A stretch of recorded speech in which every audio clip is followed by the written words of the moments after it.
was raised in Alaska. My family moved there when I was 2 years old. And if you can believe it, we moved there in March, and we lived in a canvas tent until September later that year. Wow. While my dad built a log cabin. So we lived, I grew up in log cabins. We would kind of move around about every year because he'd build one. We would live in it for the winter. He'd sell it. He'd build another one that summer.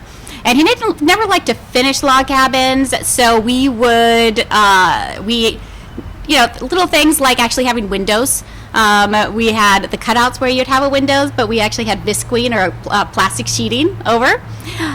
He didn't like to put roofing on because he was a roofer by trade, so he hated to do that at his own house. So he would have plywood and then just a tarp covering the roof. And so it was a very interesting upbringing. We didn't have running water. We sometimes had electricity. Sometimes we didn't have electricity. Just depends on if there was already an electrical line ran to the property. So it was, it wasn't like the big city of Alaska, but it was on the road system. So, we did have the conveniences of things like McDonald's only 15 miles away. But it was, it was an area that got down to 40 below zero in the wintertime.